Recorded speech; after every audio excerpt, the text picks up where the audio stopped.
नमस्कार।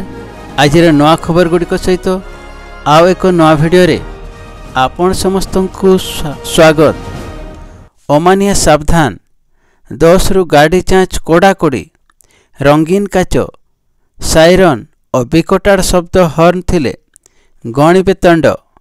ग्रीष्म ऋतु आरंभ होइछि, तातीरु रक्षा पाई लोके गाड़ी काचरे रंगीन जरी लगाइबे। अपराधी एहार फायदा उठाइबा नजर रही।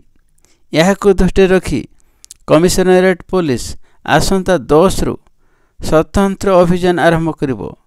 गाड़ी रंगीन काच, साइरन, साइलेंसर और विकटाड़ शब्द हर्न लगाइले पुलिस जरिमाना आदाय करिवे। एने पुलिस पक्षरु गुरुवार एक विज्ञप्ति जारी होइछि। गाड़ी रे एपरी बैन जरी हर्न और साइरन न लगाइबा पई पुलिस विज्ञप्ति जरिया अनुरोध करिछि। धरा पड़िले आईन अनुसार दंड गणिबाकु पड़िबो बोली पुलिस पक्षरु चेतावनी दिया जाइछि।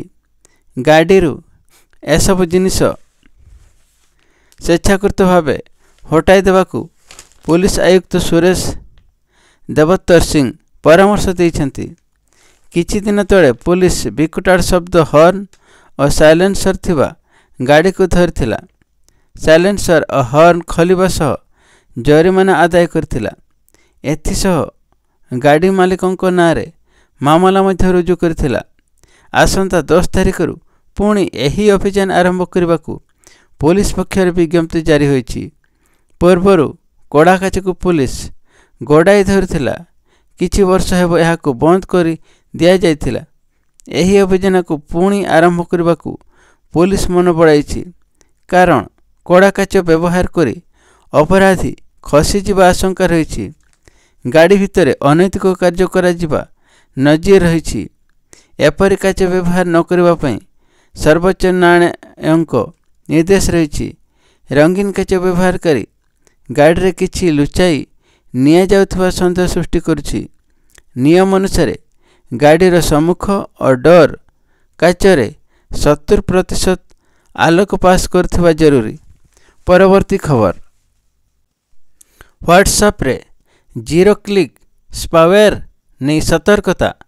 इटाली समेत 24 देश प्रभावित। पारागन सॉल्यूशन सह जड़ित एक स्पावेयर आक्रमण इटाली समेत 24 रु अधिक देशर व्हाट्सएप व्यवहारकारी को प्रभावित करछि। विशेषकर सांबादिक एवं सामाजिक कर्मी को यह स्वीकार करुछि। यह गोपनीयता और नैतिकता पर विपद सृष्टि करथिबारु इटाली सरकार एहार तदंत आरंभ करिसंति। एने भारतीय जातीय साइबर सुरक्षा एजेंसी को व्हाट्सएप सतर्क कराइछि। महत्वपूर्ण विषय होछि एही स्पावेयर को क्लिक न कले मध्य एहा मोबाइल रे अनुप्रवेश करुछि। 24 रु अधिक देश रे व्हाट्सएप व्यवहारकारी एक अत्याधुनिक स्पावेयर आक्रमण द्वारा प्रभावित होइछन्ति। खबर गुड़िक भल लगिले लाइक, कमेंट, सब्सक्राइब करने को भूलंतु नहीं। धन्यवाद।